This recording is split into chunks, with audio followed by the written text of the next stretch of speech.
오늘도 솜날의 토크쇼입니다. 이 수다 떠는 이 시간이 저에게도 힐링이에요. 아무리 잘나도요, 인생 혼자 사는 것이 아니기 때문에 이 관계에 서툴기 시작하면 조금 살기가 불편하거든요. 제가 이 불안감에 있어서 정말 좋아하는 글이 하나 있어요. 이것만 지금 듣고 가셔도 완전 오늘 불안감 완전 해결될 수 있어. 오늘의 주제는 관계입니다. 제가 보면 정말 멋있고 잘생기고 예쁘고 정말 모든 면에서 완벽한 사람들이 관계와 소통에 있어서 서툰 부분을 되게 많이 봤어요. 근데 아무리 잘나도요, 인생 혼자 사는 것이 아니기 때문에 이 관계에 서툴기 시작하면 조금 살기가 불편하거든요. 그래서 관계에 대해서 많은 고찰을 하고 성찰을 하며 살아가는 것이 저는 좋다라고 생각을 하고요. 이 소통 방식은 하나로 굳어지는 게 아니라 개선해 나가고 개선해 나가고 개선해 나가는 그런 면들이 있어야 인생을 살 때 큰 애로사항 없이 그렇게 지낼 수 있다고 생각을 해요. 왜냐하면 내가 가지는 관계는요, 한두 개가 아니거든요. 처음엔 누군가의 자식으로 시작하고 누군가의 언니, 오빠, 동생, 형, 친구도 있고 사촌도 있고, 그리고 사회에 나가기 시작하면 이제 고용주와 직원의 관계가 될 수도 있고요. 결혼을 하면 남편과 아내의 관계가 될 수도 있고요. 시어머니와 그리고 며느리의 관계가 될 수도 있고요. 관계는 정말 피할 수가 없는, 그래서 이 관계에 대한 훈련이 우선시 되어야 살 때 조금 덜 슬프고 덜 외롭고 덜 서러울 수 있다는 거죠. 그래서 우리는 관계에 대한 나만의 어떤 기준과 정의를 정립하고 이를 계속 고찰해 나가면서 살아야 된다라고 저는 생각을 해요. 최근에 생긴 그런 불미스러운 일들도 사실은 관계거든요. 그리고 저 또한 비슷한 경험이 아주 많았었어요. 진짜 완전 PTSD 올 것 같은데, 근데 아무튼 요지는 그거였어요. 저는 어렸고 최대한 많은 사람들에게 좋은 사람이 되고 싶었고, 요구가 지나치다는 것을 잘 몰랐어요. 그냥 요구를 하나 들어주고 그 다음 걸 들어주고 그 다음 걸 들어주다 보니까, 뒤돌아보니까 그 요구가 커져 있었던 거지, 그때 당시는 그 요구가 나에게 부담이 되고 압박이 되고 힘들다라는 거를 쉽게 잘 캐치하지 못했던 것 같아요. 그러다 보니까 다른 사람에게 불편함을 초래할 수밖에 없었던 상황이 되어서 여기저기서 막 전화가 오기 시작하고 난리가 난 사건들이 있었어요. 그때 막 눈물 콧물 다 흘렸지. 진짜 어머님들한테 다 전화하고 내가 막 엉엉 울고 그랬었어요. 근데 제가 너무 운이 좋게도 그분을 제외한 나머지 어머님들은 저한테 정말 선생님이 어떤 의도로 그런 결정을 하셨고 아이들을 향한 마음이 어느 정도인지를 다 알고 있다. 그러니 선생님 울지 마시고, 선생님 마음 추스리시고 오늘 수업 재밌게 잘 하시고 저희는 아무 걱정하지 마시라고 그렇게 말씀을 해주시는 거예요. 그래서 일단락 마무리가 되었었는데, 저는 그때 이후로 학부모님과 선생님의 관계도 정말 쉽지 않구나. 이 관계에 대한 해결을 빨리 터득하지 않으면 난 진짜 죽어버리겠다는 생각을 한 적도 있었거든요. 오늘 제가 말씀드릴 관계에 대한 이야기는요, 학부모님과 이제 선생님과의 관계뿐만 아니라 친구와 친구와의 관계, 정말 며느리와 시어머니의 관계, 연인과의 관계, 부모와 자식 간의 관계, 모든 관계에 해당되는 이야기예요. 그러니 한번 같이 이야기를 하면서 생각할 거리를 제가 던져드릴게요. 첫 번째는요, 관계의 디폴트 값입니다. 관계는 언제나 어떤 모양으로든 어떤 크기로든 문제가 있을 수밖에 없습니다. 문제 없는 관계는 이 세상에 존재하지 않아요. 문제가 있다는 것을 받아들이는 것이 가장 첫 번째입니다. 문제가 있구나에서 문제 인식을 하시고 그 문제를 해결해 나가시면서 관계를 개선하시는 거예요. 누구를 만나도 어떤 누구와 소통을 시작해도요, 크고 작은 문제는 존재할 수밖에 없습니다. 왜 괴로운지 아세요? 문제가 없어야 하고 우리는 행복해야 되고 늘 즐거워야 하는 것이 디폴트 값이기 때문이에요. 그건 디폴트가 아니에요. 우리는 이 크고 작은 문제를 해결해 가면서 그 관계를 조금 더 도톰하게 다져나간다. 이게 디폴트 값이에요. 두 번째는요, 독립성에 관한 이야기입니다. 누군가의 일상이나 누군가의 인생에 절대적으로 편입될 생각이나 아니면 절대적으로 의존할 생각은 당장 버리셔야 합니다. 내가 나로서 온전한 존재가 되셔야 해요. 내가 나의 하루를 온전하게 소화하고 나의 일상을 즐겁게 홀로 보낼 수 있을 때, 그때 정말 옆에 있는 사람을 편안하게 해줄 수 있는 거예요. 상대에게 몰두할 에너지를 나에게 몰두할 줄 알아야 한다는 말이에요. 저는 아이들한테도 이런 얘기를 자주 하거든요. 옆에 있는 친구가 너에게 지나가다가 좋은 말을 하면 그날은 천국이다가, 그 아이가 갑자기 차갑고 냉담한 말을 하면 그날이 지옥이 되는 그런 경우는 절대적으로 건강하지 못한 것이다. 너의 기분이 오르내리는 것에 대한 책임은 오롯이 네가 가지고 있어야 된다라고 제가 얘기를 하거든요. 어느 누군가와 관계를 시작했는데 그 사람이 그 일상의 전부가 되어버리거나 그 사람이 하는 모든 말과 행동, 눈빛 하나까지 너무 몰두하게 된다면요, 아직 옆에 사람을 들일 준비가 되지 않은 겁니다. 홀로 온전해지는 그런 훈련을 먼저 하셔야 된다고 저는 생각합니다. 이것도 제가 되게 중요하다고 생각하는 건데요, 서로의 기능을 충실히 수행하여야 합니다. 각자가 가지고 있는 소기 목적을 잘 수행하고 각자가 처해 있는 자리에서 자신의 기능을 충실하게 수행하는 그런 사람들이 만나야 된다는 거예요. 우리 아들은 때때로는 나에게 남자친구 같고 남편 같고 또 아들 같기도 하면서 내 베스트 프렌드 같아 라고 말할 때요, 조심해야 하는 감정이 있어요. 그 중에서도 가장 지배적인 감정은요, 내 아들, 내 새끼 하나밖에 없는 내 자식, 이게 지배적인 감정이어야 합니다. 이 세상에 단 하나밖에 없는 무조건적이고 온전한 사랑을 줄 수 있는 단 한 사람의 역할을 하는 것이 부모이고, 자식은 자식이 가지고 있는 목적과 기능이 따로 있는 겁니다. 그 감정이 유사할 수는 있어요. 우리 남편은 우리 아빠 같아, 우리 아빠 같은 사람 너무 다정하고 너무 따뜻한 사람이야, 이지만 아빠일 순 없다는 거예요. 세 번째입니다. 이거는 생각하는 방향에 따라서 조금 달라질 수는 있는 문제인데요, 예전에는요, 상대를 위해서 내가 기꺼이 내 모습을 바꿀 수 있어야지 사랑이라고 생각을 했고 그게 관계다라고 생각을 했거든요. 상대를 위해서 나를 기꺼이 바꾸고자 하는 용기가 얼마나 멋있어요. 하지만 일부는 그 사람의 있는 그대로를 받아들일 수 있는 것도 관계의 일부며 사랑이라고 저는 생각을 합니다. 서로를 인정해야 하는데 그러지 못하면 평행선을 달릴 수가 있어요. 오빠는 나를 위해서 오빠의 그런 면까지 바꿔줄 수 있어? 고쳐줄 수 있어? 라고 물었을 때 나를 그냥 있는 그대로 받아들여줄 순 없는 거니? 라고 말을 한다면 평행선이에요. 결코 만나서 해결하고 해결할 수가 없어요. 상대방의 고약한 방어 기제까지 사랑할 수 있어야 그 사람을 사랑한다라고 말할 수 있다는 거예요.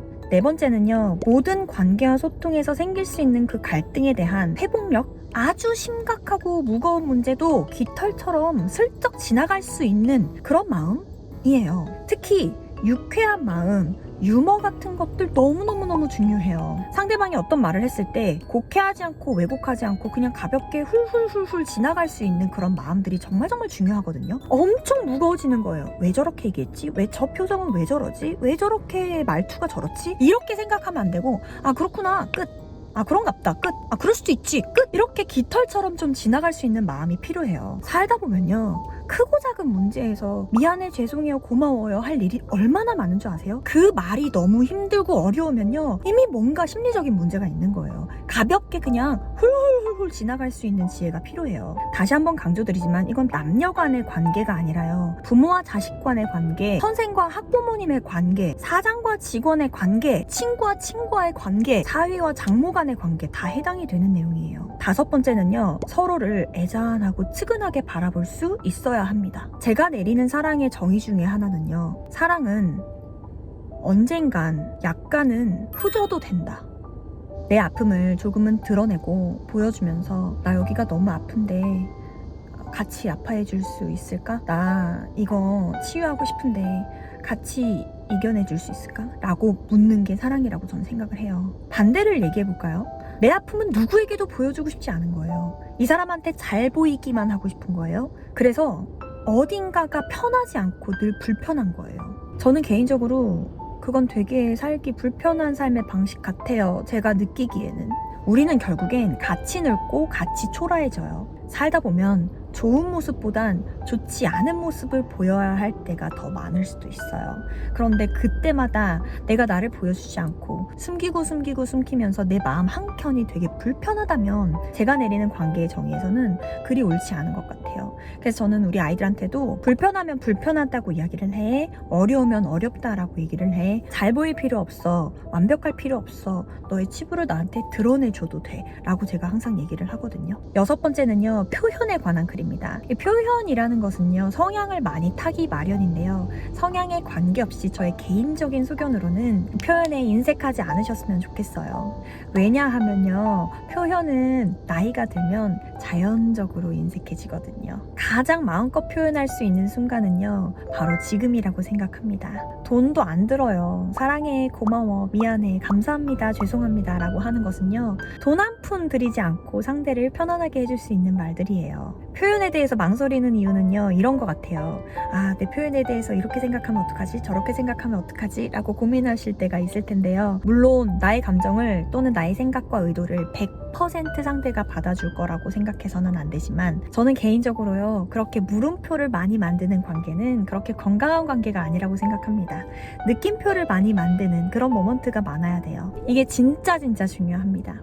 7번째는요, 서로를 당연하게 여기면 안 됩니다. 이 세상에 당연한 건 단 한 가지도 없어요. 심지어 부모와 자식 간의 관계도 절대 당연한 것이 아닙니다. 문제는 언제 생기냐면, 난 너에게 이만큼을 줬는데 돌아오는 건 왜 이만큼 뿐이야? 뭐 이런 경우죠. 내가 뭔가를 베풀어주면서 100% 동일한 양으로 되돌려받겠다라고 생각하는 것도 문제가 되기는 하지만, 저는 개인적으로 누군가와 관계를 맺을 때요, 상대와 그 사랑의 지경과 사랑의 깊이, 기준점이 좀 비슷한 사람끼리 만났으면 좋겠어요. 누구를 만나더라도 그게 친구든 아니면 비즈니스 파트너든 나와 어떠한 것에 대한 기준점이 어느 정도는 일치하는 사람을 만나셔야 한다는 거예요. 그게 일치하지 않으면 누군가 한쪽은 목이 마를 수밖에 없어요. 마지막입니다. 존중이에요. 관계의 핵심이라고 저는 생각합니다. 특히 존중 중에서도요, 최악의 순간에서도 서로를 존중하는 것이 중요합니다. 이 세상 모든 갈등의 핵심은요, 존중이 결여되었다는 거예요. 예를 들어서요, 아이를 혼낼 때도 존중해 주셔야 합니다. 그리고 남편이 아무리 미워도 그렇게 치열하게 싸우는 그 순간에도 존중해 주셔야 하고요. 직원이 큰 실수를 했을 때도 최소한의 존중은 해 주셔야 합니다. 잘 생각해 보시면, 내가 그 상황에서 이 아이를, 우리 남편을, 이 사람을 조금이라도 최소한으로 존중했더라면 그 정도까지 될 수 있었을까? 그렇게 실수하지 않았을 수도 있지 않았을까? 이런 생각을 하게 돼요. 존중에는 위아래가 없습니다. 특히나 위에 있는 사람들이 아래에 있는 사람들을 존중하기 시작할 때, 그 아래에 있는 사람들은 느낄 수 있는 최고치의 안정감을 느끼고 훨씬 더 개선된 그런 모습을 보일 거예요. 제가 그런 어려움을 겪었을 때 어떤 한 부모님께서 저한테 해주신 말이에요. 나래쌤, 모든 관계에는 거리가 있는 거예요. 저와 시어머니의 관계도 그렇고, 저와 우리 아들의 관계도 그렇고, 저와 남편과의 관계, 저와 제 친구와의 관계, 모든 것엔 거리가 있는 거예요. 선생님이 좋은 존재가 되기 위해서 그 거리감에 대한 감각을 좀 잃으신 것 같은데, 선생님 자리를 지켜주세요, 이렇게 말씀해 주셨어요. 그러니까요, 이렇게 생각하지 않으면요, 우리는 그냥 살아가는 대로 사라지게 되어 있어요. 조금 더 깊게 생각하시고 한 번쯤 골똘하게 생각하시면서 점점 발전하는 우리 선생님들 되셨으면 좋겠습니다. 제가 요즘 들어 생각하는 거는요, 지적이나 조언 같은 거예요. 그 지적하기 되게 좋아하는 사람들이 있거든요. 자기 생각에는 이게 조언이자 어떤 건설적인 충고라고 생각하시는 분들이 있는 것 같아요. 근데 그게 아니라요, 그런 조언이나 그런 충고, 그런 지적 같은 건 단 한 번도 내가 요청한 적이 없었다 라고 생각을 한 번은 해보셨으면 좋겠고요. 저는 제가 배울 점이 있는 사람들의 조언과 충고만 들어요. 안 그러면 귀를 그냥 닫아버려요. 예를 들어서 누군가가 외모 지적을 했다. 너 살짝 살쪘다. 너 얼굴이 부었다 라고 했을 때는요, 지는 얼굴이 아주 붓기가 1도 없이 완벽하게 예쁜 사람이어야지 저에게 얼굴이 부었다, 뚱뚱하다, 살쪘다 라고 할 수 있어요. 나보다 훨씬 잘난 면이 있는, 그리고 적어도 그 조언하는 영역에 있어서는 본인이 훨씬 더 우세하여야 그걸 말할 자격이 있다고 생각해요. 그러니까 사실 함부로 그냥 말하지 않는 거지. 아, 저 사람이 이것만 조금 개선이 되면, 이것만 좀 업그레이드가 되면 훨씬 더 나아질 수 있겠다라고 생각하는 건 머리로만, 그냥 너찌처럼 아주 미묘하게 유도해주고 이끌어주는 건 오케이. 근데 그렇게 조언할 필요 없는 것 같아요. 열받은 거 아니고요, 그냥 생각한 거예요. 오해하지 마세요. 최근에 또 제 조교가 이렇게 물어보더라고요. 선생님이 20대로 돌아가신다면 다시요. 선생님이 20대로 돌아간다면 뭘 하고 싶으세요? 저한테 그러더라고요. 근데 저는 진짜 20대 때로 만약에 돌아간다면요, 저 진짜 운동 열심히 할 거예요. 체력이 만약에 좋아지면요, 진짜 짜증도 안 나고요, 일의 효용도 너무 높아지고요, 그리고 집중도가 완전 진짜 넘사벽이 되고, 이게 결국엔 성공으로 이어지는 그런 키워드가 되는 것 같아요. 짜그락짜그락 그냥 집 밑에 헬스장 가가지고 운동하고 이런 거 말고요, 진짜 몸을 핏하게 만들었었으면 참 좋았겠다라는 생각을 했어요. 제가 20대 때 살이 엄청 쪘어요. 그런데 그냥 운동을 하기는 했는데 제대로 하는 법을 몰랐던 것 같아요. 원래는 제가 그냥 짐에 가서 혼자서 운동을 하거나 아니면 PT를 받거나 이렇게 했었는데, 요즘에는 루틴 2개를 만들어가지고 운동하고 있어요. 하나는 푸사오에 다니고 있고요, 다른 하나는 SMP 다니고 있어요. 근데 제가 진짜 크로스핏 정말 유행할 때 진짜 좋다고는 들었는데, 그냥 안 땡겨서 제가 한 번도 해본 적이 없거든요. 근데 진짜 푸사오를 가면요, 인생을 열심히 살아야 하는 이유를 알 수 있어요. 그리고 그 공간에 있는 그 모든 사람들이요, 그냥 어떤 분야에서 일을 하고 치열하게 살아오는 그런 사람들이 자기 몸을 위해서 얼마나 그 45분 동안 열정적으로 임하는지를 볼 수 있거든요. 완전 충격. 저는 어딜 가도 저보다 텐션이 높거나 저만큼 텐션이 높은 사람을 찾기가 어려워요. 전 정말 평균 이상의 에너지를 가지고 있거든요. 근데 푸사오에 가면 유일하게 나보다 훨씬 더 악바리, 완전 독하게 운동하고 정말 이악 물고 살아가는 그런 사람들을 만날 수 있어서 너무 좋은 것 같아요. 푸사 완전 추천드리잖아. 나 진짜 완전 반했잖아. 나 이번에 진짜 완전 등록할 거야. 그러니까 저는 이런 거예요. 저는 예체능 하는 애들도 제 수업을 많이 듣거든요. 몇 년 전에 체육을 하다가 공부로 전향한 그런 제자가 하나 있었거든요. 제가 이 아이는 너무너무 아끼던 아이예요. 골프를 치던 아이였는데 베이스가 거의 없이 들어왔어요. 근데 제가 첫날에 이제 단어를 500개를 외워라 이렇게 얘기를 했는데, 보통 애들은 500개가 어떻게 해요? 저 못해요 선생님, 이거 너무 많잖아요. 이렇게 먼저 토부터 달기 시작해요. 핑계부터 대고 못하는 이유를 계속 찾거든요. 근데 이 아이는 네 선생님 알겠습니다. 그러니까 아예 그냥 토가 없어. 이런 말이 가장 정확한 표현인데요. 그냥 까라면 까는 거예요. 코치가 100개 던져 하면 그냥 100개 던지는 줄 아는 것처럼, 눈이 오나 비가 오나 내가 머리가 살짝 아프나 배가 좀 아프나 외로우나 슬프나 괴로우나 이런 거 상관없이 그냥 오늘 해야 하는 일이고 내가 응당해야 하는 일이니까 그냥 하는 거. 이게 디시플린이거든요. 그래서 운동을 통해서 이런 디시플린을 계속 가지게 되는 게 살면서 얼마나 이점인지 몰라요. 동기부여는요, 약발이 얼마 안 가요. 동기부여 하다가 오늘은 동기부여가 안 됐으니까 공부를 안 하네, 오늘은 동기부여가 안 됐으니까 다이어트를 안 하네, 이런 건 없다는 거예요. 그냥 이런 모든 일상과 나의 업무와 나의 해야 하는 할당량이 몸에 밴 거예요. 따지고 보면요, 다이어트가 제일 쉬워요. 아니, 제 말을 들어보세요. 프랑스어 한 달 만에 통달할 수 있어요? 혹시 미적분 한 달 만에 통달할 수 있어요? 골프 한 달 만에 통달할 수 있어요? 주식 한 달 만에 내가 원하는 수익 마음껏 낼 수 있어요? 아니요.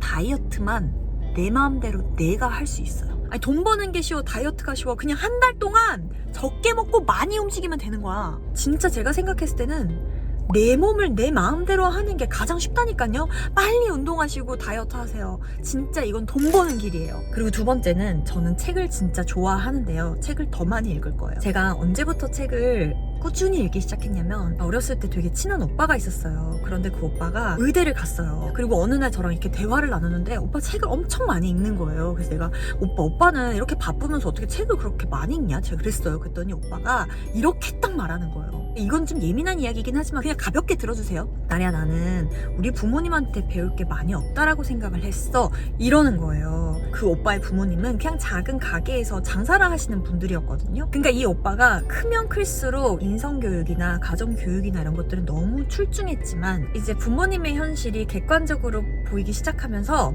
내가 부모님으로부터 지적인 것을 배울 수가 없구나라는 판단이 들어서 그때부터 책을 보기 시작했대요. 제가 거기서 완전 머리를 얻어맞은 것 같았어요. 진짜 똑똑한 생각이잖아요. 정말 인생의 멘토를 찾고 싶었던 것 같고, 정말 더 나은 내가 되기 위해서 열심히 노력하는 그런 모습이었어요. 그래서 저도 책을 그때부터 저도 많이 읽기 시작한 것 같아요. 오해금지 아시겠죠? 세 번째는, 혼자만의 시간을 향유하는 것에 스스럼 없이 거리낌 없이 기꺼이 그 시간을 누릴 수 있는 연습을 좀 했었으면 했어요. 저는 원래도 혼자 있는 걸 좋아하고 어렸을 때부터 혼자 있는 것에 되게 익숙해진 사람이에요. 그래서 저는 고깃집에 혼자 고기 구워 먹으러 간 적도 있어요, 대학생 때. 왜냐면 친구들이랑 가면 술도 먹어야 되고, 그다음에 그러다 보면 또 공부 시간이 또 줄어들고, 또 집에 들어가는 시간도 또 늦어지고, 그 다음날 루틴도 계속 깨지고 이러니까 고기가 너무 먹고 싶은데 뭔가 누군가 같이 가기가 싫고 혼자 가고 싶었어요. 그래가지고 혼자 고기 구워 먹고, 혼자서 공부도 많이 하고, 혼자서 생각도 많이 하고, 그리고 혼자서 여행도 많이 다니고, 나에 대해서 최대한 많이 알려고 노력을 했던 것 같아요. 그런 시간이 저는 두렵지 않았어요. 너무 옆에 있는 사람이나 남에게 집중하지 않았으면 좋겠다. 내가 주인공이 되고 내가 중심이 되고 나에 대해서 그 누구보다 더 잘 아는 그런 존재가 되었으면 좋겠다. 뭐 이런 생각을 했어요. 제가 또 요즘에 생각하는 거는, 아니 왜 성적이 안 나와요? 이런 거예요. 선생님, 우리 아이는 중학교 때 영어 되게 열심히 해놨고 외국에서 살다 왔고 그래서 영어가 어쩌면 한국어보다 더 편하고 한데 왜 등급이 4등급밖에 안 나오는 거예요? 라는 질문 제가 너무 궁금해요. 저는 진짜 평소에 머리를 감다가도 아니 도대체 뭐야, 진짜 도대체 뭐야, 약간 이렇게 생각할 때도 있고요. 너무 저도 궁금해요. 그런데 나름대로 제가 내린 결론을 한번 들어보세요. 그 아이에게 영어가 쉬운 거지 소재가 쉬운 게 아니에요. 고등학교 3학년으로 갈수록 영어는요, 소재가 굉장히 어려워져요. 저 또한 공부를 많이 해야 하는 그런 소재가 나오거든요. 경제 경영으로 넘어가고, 철학으로 넘어가고, 심리로 넘어가고, 뭐 비트코인, 암호화폐 이런 거 있잖아요. 이런 거에 대해서 공부를 해야 되는데 이 아이에게 영어가 쉬운 거지 논리가 쉬운 게 아닌 거예요. 그리고 두 번째는 학교에서 요구하는 조건들이 있어요. 어형 변화, 그 다음 단어 추가 같은 키워드가 있는데요. 영어가 쉬운 거지 이런 조건을 꼼꼼하게 맞출 수 있는 능력이 있는 건 아닌 거예요. 잘 생각해보면요, 이러한 영역들이 비단 영어에만 국한되는 게 아니에요. 다른 과목에도 똑같이 적용되는 거예요. 저는 성적에 문제가 있는 아이들은 시험지를 가지고 와서 저한테 보여줄 게 아니라 저랑 대화를 좀 해봐야 된다고 생각하거든요. 그게 왜 그러냐면 대화를 해보면 알아요. 상대가 무슨 이야기를 하고 있는지, 결국에는 핵심이 뭔지. 이게요, 말도 그렇고 지문도 그렇거든요. 그런데 선생님이 하는 말의 핵심을 간파하지 못하고 계속 다른 말을 하는 애들이 있어요. 내 의도가 곧 출제자의 의도인데요, 내 의도를 알아채지 못한다? 아니, 옆에 있는 친구가 말하는 말의 의도도 알아채지 못할 가능성이 높고요. 심지어 엄마 아빠가 무슨 말을 할 때 도대체 왜 이 말을 하는지, 그 말의 핵심이 뭔지 알아채지 못할 가능성이 높다고. 그러니까 이거는 영어에 관한 문제가 아니라요, 티키타카, 이해력, 논리력, 생각의 깊이, 이런 문제일 수 있다는 거죠.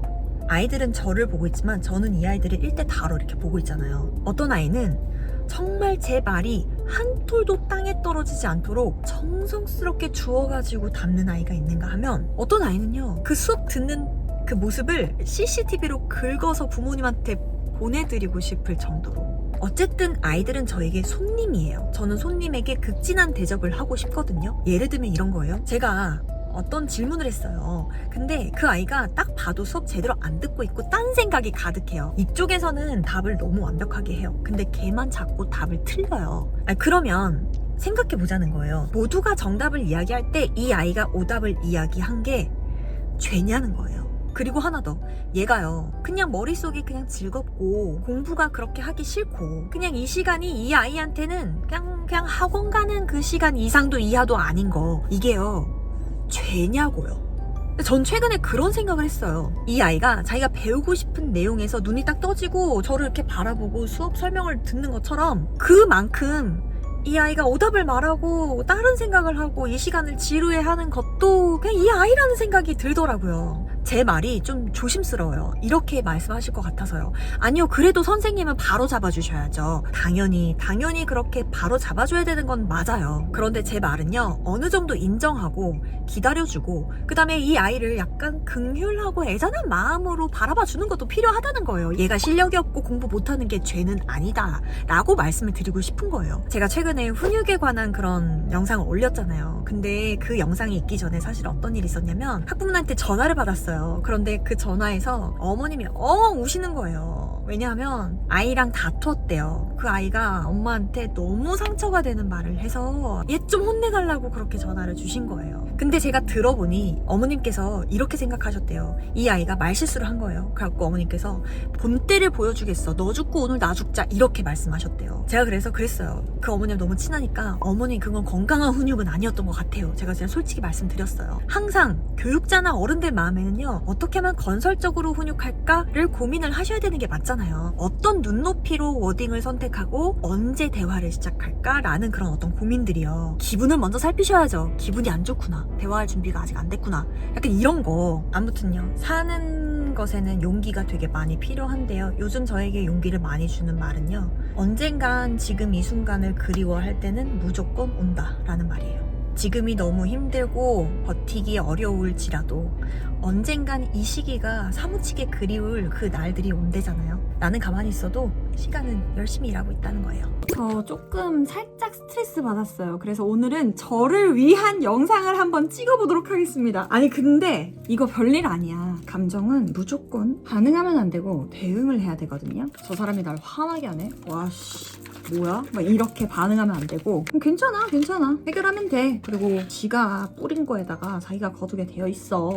뭐 이렇게 생각하면 되는데요. 제가 최근에 어떤 선생님들이랑 대화를 나누다가 감정에 대한 그런 이슈가 나왔었어요. 그래서 저는 항상 제 감정을 되게 조심하고 메모장에다가 제 감정에 대한 어떤 뿌리 이런 것들을 다 써놓거든요. 왜냐면 저 정말 T이고 싶은 F거든요. 근데 제가 진짜 감정을 통제하지 못하면 제가 정말 너무 힘들다라는 생각을 언제부턴가 했던 것 같아요. 그래갖고 감정의 뿌리를 계속 찾고 제가 감정을 컨트롤하기 위한 마인셋을 메모장에다가 적어놨었어요. 오늘 이거를 좀 다뤄볼까 합니다. 첫 번째, 제가 강사로서 처음으로 컨트롤하고 싶었던 그 감정은요, 억울함이에요. 사실 억울함은 분노로 포장되어 있어요. 뭔가 되게 화가 많이 나고 열받고 막 이런데요. 그 감정의 뿌리를 찾아서 가봤더니 결국엔 억울함이더라고요. 왜 나는 이렇게 안 사는데 왜 저 사람들은 저렇게 살지? 왜 나는 이렇게 말 안 할 것 같은데 저 사람들은 저렇게 말을 하지? 이게 뿌리가 억울함이더라고요. 근데 정말이에요. 제가 이렇게 얘기하면 조금 이상하게 들릴 수도 있는데요.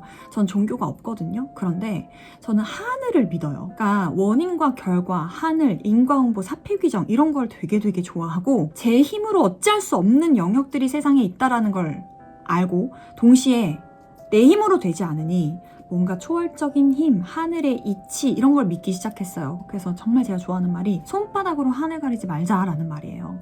결국엔 내가 어떻게 지지고 볶든지 간에 옆에 있는 사람들이 어떻게 북치고 장구 치든지 간에 하늘은 나를 알 거라라고 생각하고 내 자신에게 당당하고 동시에 하늘에게 떳떳한 그런 생활을 하다 보니 억울함이라는 감정이 많이 해소가 되더라고요. 그리고 이 억울함이라는 마음의 또 기저로 들어가 보면요. 누군가 불특정 다수에 대한 원망감과 미움 같은 것들이 있어요. 누군가 정말 미웠던 때가 있었거든요. 제가 어떤 롤모델을 삼고 와, 저 사람처럼 되고 싶어 보다 훨씬 더 효과적인 게 반면교사라고 생각하거든요. 저 사람처럼 되진 말아야지, 저렇게 살지 말아야지 하면서 제가 그 사람을 보면서 막 배웠었어요. 정말 꽤나 많이 배웠어요. 정말 저 사람이 하는 그 반대 방향으로만 가야지 라고 했었던 적이 있었거든요. 근데요, 결국엔 제가 연을 끊었어요. 그런데 제가 손절하기 전까지 겁이 되게 많이 났었던 것 같아요. 그래도 2년인데 그래도 나와 함께 세월을 보낸 사람인데 라고 하면서 내가 실수하는 건 아닌가 막 이런 생각을 했던 것 같아요. 그런데 손절하기 전까지가 되게 힘들었는데요. 제가 그렇게 깔끔하게 연을 끊고 나서 아무 일도 벌어지지 않더라고요. 제가 걱정했던 그런 일들 아무것도 벌어지지 않더라고요. 그래서 저는 나에게 부정적인 에너지를 자꾸 주고 나를 자꾸 갉아먹고 나를 잠식시키는 그런 사람들이나 그런 일들에게는 과감히 사실은 선을 그어야 돼요. 원망감, 미움이라는 그런 에너지를 자꾸만 발생시키는 것들을 보고 배우세요 이게 아니라요. 용기를 내서 이별하세요 라고 말씀드리고 싶은 거예요. 그 사람과 끝이 난다고 해서 내 인생에 어떤 일도 발생하지 않으니까요. 손절치는 거 두려워하지 말아라. 나 굉장히 진지해 지금.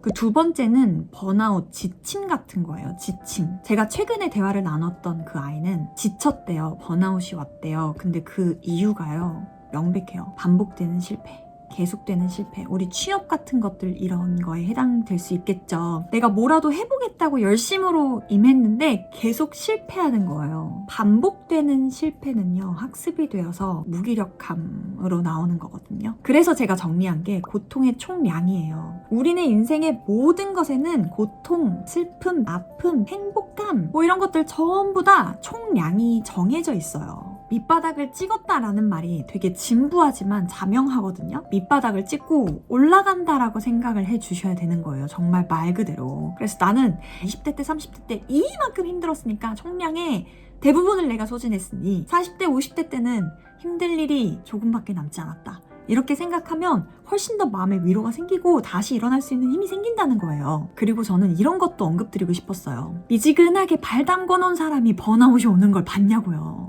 번아웃이나 지침은요, 뜨거웠던 사람들에게나 오는 거예요. 이런 내가 너무 멋있지 않아요? 이 세상에 흔들리지 않고 목적지에 도달하는 배는 하나도 없어요. 지금 흔들리고 지치고 번아웃이 오고 다 놓고 싶고 포기하고 싶고 한 건 목적지로 다가가고 있다는 의미예요. 그리고 제가 이 지침이라는 키워드랑 함께 연결해서 생각했던 것이요, 자기연민이에요. 이 세상에서 제일 불쌍한 것 같은 게 나인 거지. 자기연민은요, 꼭 기억하세요. 씹으면 씹을수록 달콤해지는 게 자기연민입니다. 저는 이렇게도 생각하거든요. 감정에 이렇게 매몰이 될 때가 있어요. 그 불쌍한 내 모습이요, 너무 그럴싸해 보이는 거예요. 자기연민은 빨리 나와야 돼요. 그리고 세 번째가요, 용기입니다. 제가 정말 좋아하는 키워드예요. 저도요, 아직까지도요, 매일매일 용기가 필요해요. 잘 지내다가도요, 갑자기 어느 순간 내 마음에 되게 묵직한 불안감이 진짜 그 불안감이 느껴질 때가 있어요. 저는 어떻게 하냐면요, 한 걸음 한 걸음 걸으면서 저 자신에게 읊조려요. 저 학원에 올라올 때 어떻게 올라오냐면요, 제 계단에 발을 디디는 그 순간순간, 나래야, 오늘도 할 수 있어. 오늘도 넌 최고야. 제가 그렇게 매일매일의 용기를 저 스스로에게 계속 상기시켜요. 한 번은 무너져야 된다면 그래, 지금 무너지자, 이런 용기를 전 맨날 저한테 스스로 이렇게 얘기해요. 이 용기랑 관련지어서 생각하셔야 되는 키워드가 두 가지가 있는데요. 하나는 불안이고요, 하나는 후회예요. 제가 이 불안감에 있어서 정말 좋아하는 글이 하나 있어요. 제가 진짜 읽어드릴게요. 이것만 지금 듣고 가셔도 완전 오늘 불안감 완전 해결될 수 있어. 루실리우스에게 쓴 편지, 세네카. 나는 위대한 이들의 가르침을 통해 너에게 교훈을 주고자 한다. 며칠 동안 남루한 옷차림으로 싸구려 음식만 먹으며 이것이 내가 가장 두려워한 상황인가를 생각해보라. 불안과 두려운 걱정에서 자유로워짐으로써 스트레스가 심해질 때를 대비해 미리 강해지자는 것이다. 너는 행운의 여신이 친절할 때 그녀의 분노에 맞설 준비를 해야 한다. 평화로울 때 병사는 실전보다 더 강한 훈련을 하고 성벽을 쌓아야 한다. 미리 훈련을 하면 실제 위기가 닥쳤을 때 움찔하지 않는다. 가난을 대비한 연습을 하는 사람들 또한 이런 과정을 거친다. 그들은 자주 예행 연습을 하는 덕분에 실제로 빈곤한 상황이 닥쳐도 위축되지 않는다. 그렇다고 백만장자들의 삶의 무료함을 달래려고 사용하는 방법을 상상하지는 마라. 진짜로 지프로 어설프게 만든 잠자리와 투박한 망토, 딱딱하고 때 묻은 빵이어야 한다. 단순한 취미가 아니라 진정한 시험이 되도록 한 번에 사나흘 동안 그렇게 생활하라. 때로는 더 길어도 된다. 그렇게 하면 단언컨대 친애하는 루실리우스야. 소량의 음식만으로도 기쁨을 거두고 인간의 평화로움이 행운의 여신에 좌우되지 않는다는 사실을 알게 될 것이다. 행운의 여신은 아무리 화가 나도 우리가 필요로 하는 것을 충분히 내려주기 때문이다. 뭐가 가장 불안해서 용기가 자꾸 없어지는지를 보세요.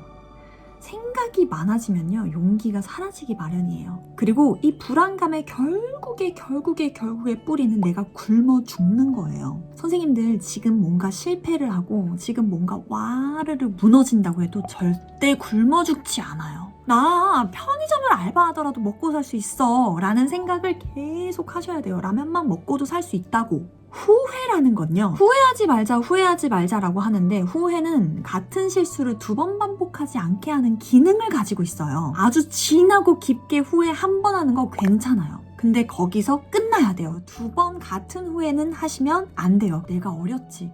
내가 미성숙했어. 맞아. 내가 실수했어. 이런 인정을 동반한 후회는 딱 한 번으로 좋게요. 2번 다시 같은 후회하지 않도록 계속 나를 다듬으려고 노력하는 거. 이게 후회를 컨트롤하는 방법이었어요. 4번째 키워드는 즐거움이에요. 제가 어디서 들었는데요. 감정에 기복이 있으면 안 된대요. 항상 고요하고 잠잠하게 약간 심연 같은 그런 상황을 유지해야 된다라고 했는데, 저는 사람들을 많이 만나잖아요. 특히 애들을 많이 만나잖아요. 그러려면 사실은 항상 기분 좋은 걸 유지해야 돼요. 이건 사실이에요. 그래서 저는 끌어올리지는 못해도 이렇게 떨어지게 하지는 말자라는 게 적어도 저의 어떤 신조거든요. 그래서 나를 기분 좋게 만드는 걸 제가 메모장에 다 정리해놨어요. 저는 정말 저를 기분 좋게 하는 게 옛날 노래 듣는 거 정말 좋아하고요. 영화 음악 듣는 거, 그리고 계절의 변화 같은 거 좋아해요. 계절의 변화가 뭐랑 연관되어 있냐? 자연을 되게 좋아해요. 그래서 풀 냄새 같은 것들, 물 같은 것들, 햇살 같은 것들, 비, 눈 이런 거 되게 좋아해요. 그래서 저는 의식적으로 저를 기분 좋게 만드는 걸 딱 기록을 해서 내가 뭔가 떨어질 것 같으면 바로 메모장으로 들어가서 저를 기분 좋게 하는 그 리스트에서 오늘 땡기는 거, 오늘은 영화 음악을 좀 들어야겠어. 그래서 출근하는 길에 영화 음악을 막 들어요. 6번째는 나에 대한 믿음이에요. 나에 대한 믿음이요. 어떤 키워드랑 연결이 되어 있냐면요. 외로움이랑 연결이 되어 있어요. 내가 혼자 있어도 내가 너무 웃기고 재밌어야 돼요. 나에게 감탄하고 나를 궁금해하고 나를 자꾸만 발전시키고 개선시키는 그런 모먼트들을 많이 만드셔야 돼요. 진짜 말 그대로 자기 긍정, 타인 긍정이 동시에 돼야 되는 거거든요. 남을 즐거워해서는 안 돼요. 나를 즐거워해야 돼요. 내가 세상에서 제일 재밌어야 돼요. 이번에 나는 솔로 장난 아니었잖아. 남 이야기 전하고 다니는 거. 진짜 남 이야기 아예 1도 하면 안 돼요. 내 이야기가 제일 재밌어야 되고 그냥 나에 대한 생각만 하셔야 돼요. 근데 보통 남 얘기를 전하는 사람은 자기가 남 얘기를 하고 있다는 사실조차 몰라요. 왜냐면 그게 습관이니까. 나보다 남이 더 재밌는 거야. 그렇게 남 얘기를 하면서 내가 올라간다 생각하고 약간의 우월감을 느끼는 거야. 뭐야, 매력 1도 없어. 감정은 훈련이에요. 저는 제가 봐도 가끔씩 도인 같아요. 어떠냐면 이건 좀 자랑 같은데 자랑은 아니야. 팩트야 이거는. 이건 자랑이 아니야. 이건 너무 놀라워서 제가 쉐어를 하는 거예요. 제 영상에도 있을 거예요. 제가 공휴일에 일찍 일어나서 아침에 운동을 하러 갔어요. 그런데 제가 시간을 확인을 못한 거예요. 그래서 그 센터가 문을 닫은 거예요. 근데 아침에 일찍 일어나가지고 겨우 갔는데 센터가 문을 닫았다? 순간적으로 뭐야 약간 이런 생각이 들더라고요. 근데 제가 엘리베이터 딱 타자마자 거울을 딱 봤는데 그냥 완전 생각이 딱 전환이 되는 거예요. 문이 닫힙니다. 밑에서 커피 마셔야겠다. 수박 마셔야겠다.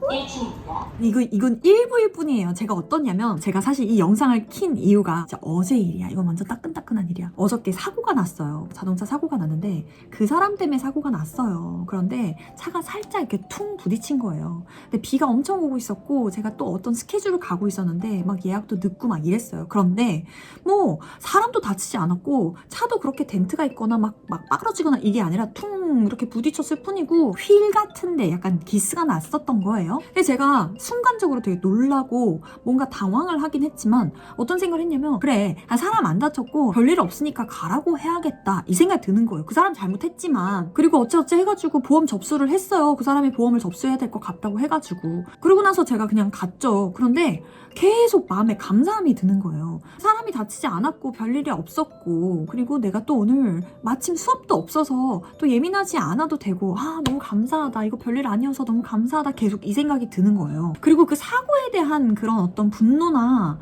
그런 것들이 아예 그냥 생각이 안 나고 어젯밤에 너무 잠을 편하게 잤어요. 그런데 오늘 연락이 왔어요. 몸이 아프다는 거예요. 그냥 퉁 이렇게 갔는데 지금 아까 살짝 빡쳤지만 저 그거 신경 안 쓸 거예요. 왜냐면 이 감정은 훈련이거든요. 내가 그 감정에 투자를 하고 자꾸만 메모리 되어 있는 그만큼의 에너지는 전혀 나의 일상에 비교했을 때 가치가 1도 없어요. 그렇기 때문에 계속 알아채고 아니야. 계속 알아채고 아니야. 끊어내고 계속 끊어내는 거. 이게 훈련이에요. 거의 도 닦는 심정으로 계속 감정을 컨트롤 하셔야 돼요. 진짜 이건 마지막 저의 꿀팁이에요. 손나래가 이렇게 감정 컨트롤을 하기까지 어떤 과정이 있었느냐. 가장 큰 축을 차지했었던 그런 포션입니다. 감정 처리가 아주 잘 돼 보이고 현명하고 윤택하고 풍요로운 삶을 사는 것 같은 저의 롤모델이 있어요. 그래서 저는 항상 제가 어떤 일이 있을 때 저의 롤모델을 떠올려요. 그래서 이 상황에서 그분은 어떤 결정을 했을까? 어떤 생각과 어떤 감정 처리를 했을까를 떠올려요. 그러면 정말 그 사람을 닮고 싶으니까 그렇게 돼요. 그래서 여러분이 감정 처리가 잘 되고 아주 현명하게 살아가는 어떤 그 누군가, 뭐 부모님이어도 좋고요, 친구여도 좋고요, 아니면 뭐 서로가 서로를 모르는 그런 인물이어도 돼요. 그 사람을 자꾸 떠올리면서 그 사람이라면 이 상황에서 어떤 결정을 했을까를 생각해 보시는 거예요. 이게 저한테는 도움이 정말 많이 됐습니다. 감정을 컨트롤하는 순간 삶은 살짝 더 살기 편해집니다.